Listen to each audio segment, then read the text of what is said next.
Hey guys, I am popping on live today to discuss with you today's major astrology event, which is Jupiter and Chiron conjunct at 14 degrees of Aries and what it has to do with you. We are going to talk about who Jupiter and Chiron are. We are going to talk about what this conjunction means, and we are going to talk specifically about what it means for you as far as your lived reality, and also what it means for you in terms of your body and your life. So this is like a pretty big deal event. This particular conjunction hasn't happened since the year 2009. It happened actually 3 times in 2009 because there was a retrograde situation and then a moving forward situation. And so you can also reflect on what was happening for you in 2009 and your placements in the first 20 to 26 degrees of Aquarius and what was going on for you then. But today it's happening, later tonight. It'll be tonight my time on Pacific time and tomorrow in the wee hours of the morning for the eastern part of the United States. What's going on is the conjunction of Jupiter and Chiron. So the first thing I want to talk about is who Jupiter and Chiron are. A lot of people don't know who Jupiter is, and they don't know who Chiron is, or if they do, they have sort of a piecemeal understanding from modern astrology or modern mythological takes on the ancient world. But let's talk about who they are together. So the first thing is they are considered to be half brothers. So they actually share a parent, they share a father. The father is Saturn. And Chiron is a centaur, so he's half human, half horse, and Zeus or Jupiter is a deity considered to be like the supreme deity of the sky. He was a main deity in some of the religions back then. And so we have this sort of vision of Jupiter being the cultural, the philosophical, the being who sends lightning flashes of truth your way to shed any doubt about what actual reality is. And then we have Chiron, who's down here on Earth. He's half human, half horse, and he is working with wisdom traditions that are coming from the vibratory plane of the Earth. So we have these two brothers who aren't really crossing paths very much, and yet they share a common origin. When they come together, they both have powerful capacities in our lives, and they conjoin those two capacities to help us find new realizations. So the Jupiter piece of it is Jupiter helps us find truth. He helps us peel back the layers of the stories you've been telling yourself or the non-truths that exist right out there in society that we sometimes temporarily accept as truth. And Jupiter helps us to apply philosophical structures so that we understand what the actual truth is. The truth with the capital T that doesn't have caveats or necessary cultural understandings to be true, but just the capital T truth. That's Jupiter. Chiron offers us a much more nuanced perspective of reality, which isn't as focused on the capital T absolute truth, but is more focused on what is useful in the here and now. So Chiron is considered to be the wounded healer of the zodiac. And what that means is Chiron was actually, as this centaur who lived on a mountain, right, in a cave, he was a great teacher who taught very many famous people in mythology things like combat and things like the art of healing the body. And so Chiron, in his animal part, the horse leg, is actually injured one day by a bow and arrow. The arrow gets wedged in his flank and he is in a lot of pain. This experience of pain is something that persists with Chiron, and yet he's considered to be the greatest healer of all time. In fact, the teacher who teaches the healing arts to people. So instead of being obsessed with the ultimate capital T truth, Chiron becomes interested in what is useful, what is able to be offered to the individual in that moment. So he's very interested in healing modalities. And as you know, if you've ever been sick, not every cure is suitable for every person, right? So one person or two people might have the same, let's say, cold, and one person heals it with whatever means, like soup and tea that's acceptable for them. Another person tries a different healing modality. Both people get better. And so it's not always one size fits all. And so Chiron is this keeper of wisdom that's considered to be native to the land, this wisdom that's considered to be applicable to individuals, and this wisdom that's considered to be of the highest vibratory healing capacity. And so when we meet with Chiron in the zodiac, we meet with pieces of ourselves that need to be healed. And sometimes people think, oh, okay, healing, that's for people who have an illness or an acute sort of physiological thing, or maybe a mental, emotional thing that needs to be healed.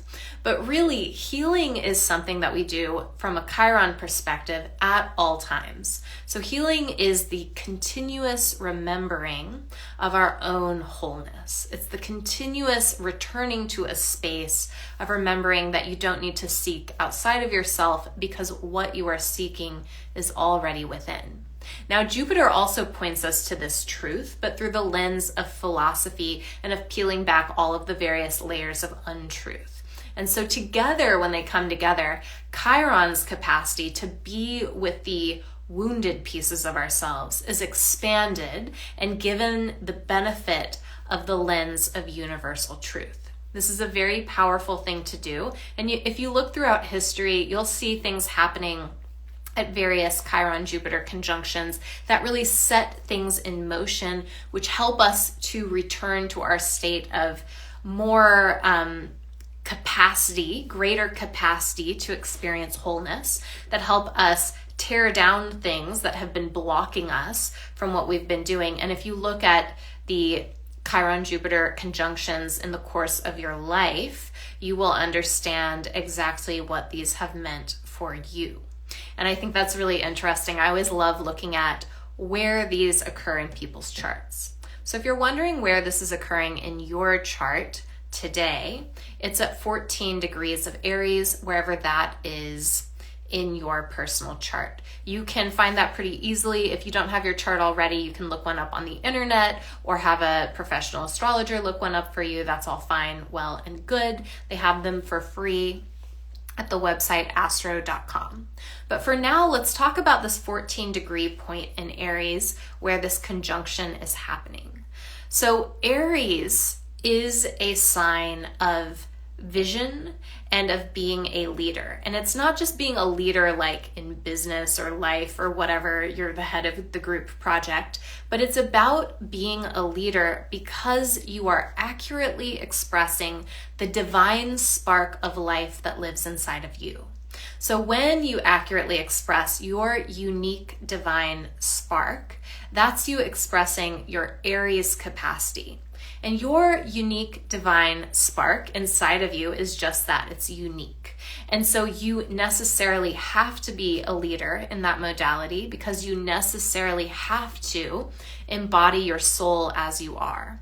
And so it's not so much that Aries teaches us like business leadership qualities or something like that, but rather that you are able and capable of expressing the unique design blueprint that's inside of you, and that you necessarily in that way have to forge that path in your life. So that's Aries. This is at the 14-degree point of Aries, and so this has a little more to do with the body and with stability than we would normally be concerned with. So we have the 14-degree point having to do with a little bit with Taurus, and so a little bit more with the neck, with the capacity to connect with nature, with the capacity to connect to the world, and with the capacity to connect to your material reality. Okay, material reality includes your body, it includes your finances, it includes your stuff, right? Your literal stuff. I have like a rock, right? Whatever things you have. And so when we're looking at this, we're saying, what is your unique soul blueprint wanting to do out in the world? And in what ways has expressing that for you, right, has enacting your vision for life, in what ways has that made you feel in some ways separate or lacking? If you've ever wanted to go toward a goal and you've said, okay, I really have to drive toward this goal because I am, I don't know, motivated, because I really want that end point, that goal that I have. Sometimes when people become very goal oriented, they start telling themselves a story that it's not the consistent action that brings them pleasure, but that it will be the successful attainment of that goal. Okay. And Chiron's here to show us, no, it's not necessarily the attainment of the goal. It's the journey that you are on. And in fact, it's the doing that creates the experience of attaining the goal, not necessarily the creation of the goal itself, right? For example, I love reading astrology for people. Sometimes my goal might be to read, I don't know, X many charts in a week. It's not actually reading that many charts that brings the pleasure and the creation of wholeness in that goal, though. It's actually the doing and the sitting with individuals, the doing and the reading of the charts that brings that sort of attainment and fulfillment to that end. Now, wherever 14 degrees of Aries is in your chart, this is an area where you can have vision, not just for yourself, but for how you're going to utilize your gifts out in the world, and also how you are going to create, manifest physical reality that aligns with your unique divine spark. This is a very powerful point, so don't get it twisted. The 14-degree point is very powerful. Now, you might have some placements close to it, and those will also be affected. So if you have a personal planet there, you might be experiencing a influx of energy in that area. And certainly the house, those are the pie slices in the chart, the house will be affected as well. Before I go any further with this, I want to alert you to the fact that next we're going to be talking about how this operates in your body and what you can do to start to use these energies well. And before I talk about the body, how this shows up and how this is going to show up for you, I want to remind you that Astro Yoga teacher training is coming up. So if you find the next part pretty interesting and you are either a yoga teacher or a person who wants to learn to read astrology and to use it in the context of the physical and energy body, that next round of courses does start on April 9th. And if you register before the equinox, you will get a free astrology reading with your registration. If you have questions about that, you can always send me a DM, or maybe I can comment the link. Oh my gosh, I can. I commented the link right there. So if you ever want to check it out at the end, it's also linked in my bio. Okay, so let's talk about this in the body. So Aries rules the brain and the eyesight. This is very important. The brain and the eyesight do so much for us. We connect the brain and the eyesight with languaging such as, what is your vision for your life, right? It's not so much only what you take in, right? But it's also what you are visioning forward. And this is really important because the eyes actually can take in a lot of information, and not all of that information gets registered by the vision. This is very important because we see as we are. So two people might be looking at the same scene. One might say, oh, how beautiful, and one might say, oh, how ugly. And it's not because they are seeing different things factually, that their eyes are taking in different amounts of information. It's that that information is being processed differently. So that's a big piece of it, your mindset and your vision for your life, as well as what you are willing to take into your mind and into your vision that matters. The other thing about this is Chiron and Jupiter are both associated with the constellation of Sagittarius. Now, Sagittarius is a centaur, and he is thought to be Chiron himself. Jupiter is the ruler of Sagittarius, and so both signs harken back to that. And Sagittarius actually rules your thighs and your liver.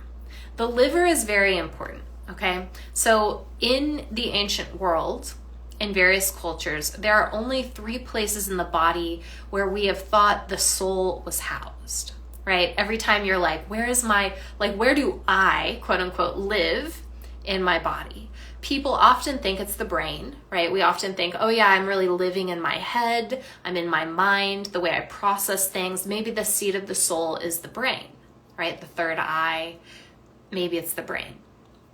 Then we also often think it's the heart. The heart is associated with Leo, by the way, and that's a very common place for us to say, okay, well, I really feel it in my heart. Maybe this is me. This is the core of me. And there are also ancient cultures who believed that the seat of the soul in the human body was the liver. Now, I'm not here to tell you where the seat of the soul in the human body is. I would argue that your entirety of your body is conscious and that your entire soul is actually permeating and surrounding your body. But nevertheless, the liver is special. So the liver has this amazing capacity to regenerate. The liver has this amazing capacity to help us process difficult feelings. It also has this amazing capacity that helps us to process every single thing that comes in our body that shouldn't be in our body, right? This is when you breathe in pollution, like polluted air. This is when you accidentally eat something that has something that the body can't process, right? The liver captures it, the liver moves it, the liver does its magic. The liver is also the organ in the body that helps us to process anger and activation. And so a lot of the healing work that we do in the body has to do with the liver. And this time around, with this Chiron transit, a lot of the healing that we do in the body is going to have to do with the mind, the brain, and the vision. And so you can think about this metaphorically, of course. Do I have anger that is unresolved? Do I have patterns in my brain that alert me to feeling like there's danger or that I will fail or that I am not worthy, right? Which actually are not factual thoughts. They're just stories in my mind that are subverting the lens of truth. Jupiter and Chiron are here to help you become aware of those things, especially today and tomorrow. And they are also here to help us churn out those things. Now, at the low level, right, we always want to operate at the high level and work toward healing. At the low level, you might also be experiencing the wounded aspect of the wounded healer. So if you're feeling very sensitively today, if you're having to process a lot of things, if things start popping up for you and they feel familiar, like they're an old story, it's an invitation from the universe to begin to clear them out today. And all you do to do that is you follow the Chiron precedent. And I'm just about to tell you what the Chiron precedent is. I think it's so neat, and I think it's so useful. So Chiron had an amazing capacity to heal everyone, but Chiron also abided in a state of profound wounding. And so there's something very profound that's taught in this understanding, which is that to heal anything, you have to be willing to be with pain. And yeah, that sounds so sad, sort of at first, but really, pain is a messenger of the body. And so when you ignore pain, whether it's emotional, mental, physical, the pain actually gets worse. When you focus with the pain and you're with the pain actually starts to resolve. And this is true of many, many types of pain.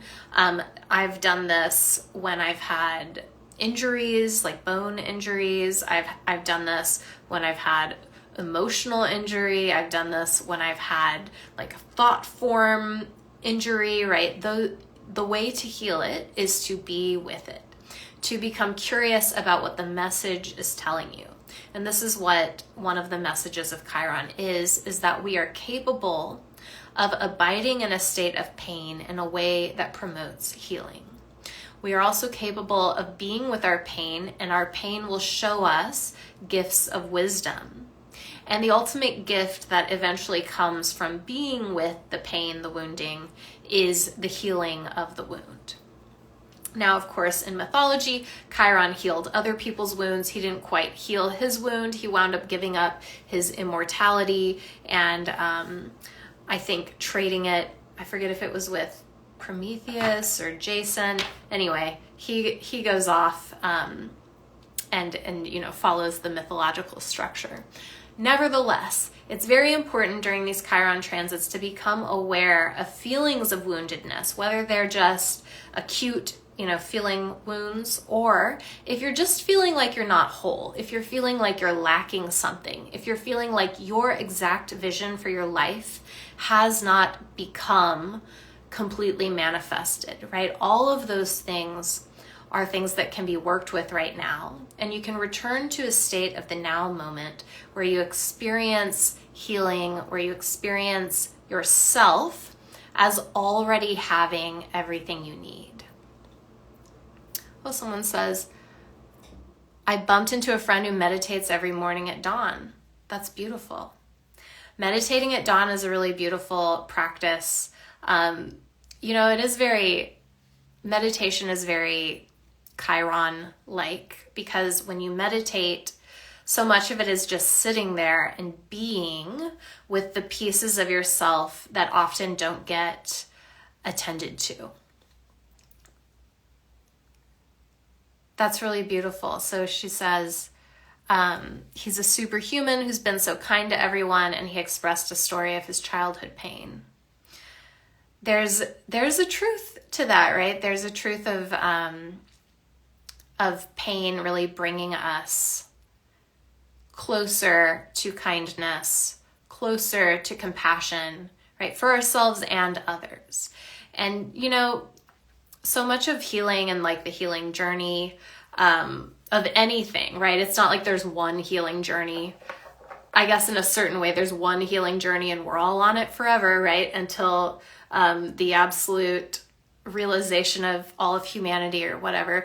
But for most of us in our sort of smaller scale lives, there's a healing journey that occurs, every day at breakfast, and then like a bigger one if you have an acute thing you're healing, and then smaller ones here and there, right? And so we each have a capacity in every moment to step back into a place of wholeness and of just remembering that you, like Chiron, are both sort of animal or human in nature, right? We have this body that we live in, and also divine. And so there's something with Chiron, which is the reaching down toward our earthen roots and our reaching up toward our spiritual selves, and the reconciliation and the healing that occurs when we meet right there in the middle. So it's really beautiful. I think that's what I wanted to cover about Chiron and Jupiter. So they're brothers, two ways to approach truth, two ways to approach wholeness.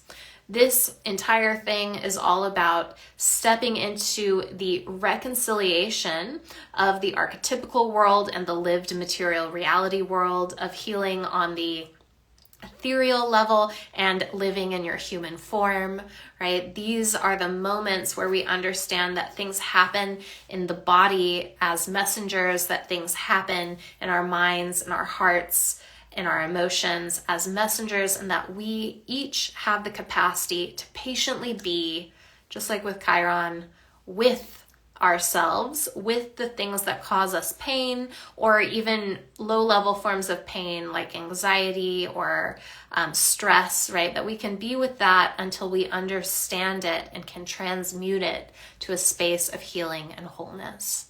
So it's a pretty cool transit today. Again, if you are curious about this stuff and you want to go really deep, we are doing a 50-hour continuing education course. This is called Astro Yoga Teacher Training. Don't get it confused. It's not a 200-hour teacher training, which is the initial yoga teacher training. It is a continuing education course. Existing yoga teachers can take it for their continuing education through Yoga Alliance, or you can just take it as a one-off if you're curious about learning the modality of Astro Yoga. This is really a joy for me to teach. I've taught it every year for the last several years. This will be the last one I am teaching for a while. I'm going to start teaching some advanced level workshops for graduates of the course as soon as this fall. So if you want to take it live, if you want my eyes on your chart, I invite you to check it out. If you register by the equinox, you do get a free astrology reading with me. Those have to be used by April 1st. Course starts on April 9th. Okay, thanks you guys. I'm going to keep doing these lives for a while because the astrology of March is just nuts. There's so much happening. And so even with this Chiron Jupiter conjunction, I'd be remiss not to mention that their father Saturn just ingressed into his next sign of Pisces. There's so much happening. Some of you guys who come get regular astrology readings already know about it and what's going on in your chart. But for everybody, check out your 14 degrees Aries point, and do hit the little bell on my Instagram page if you want to be alerted to the next several lives that will be going on. They will be pop-ups, and yeah, I hope you guys have an amazing day, an amazing week, and that you find some time and space just to be with yourself, especially the vulnerable pieces of yourself, and just breathe.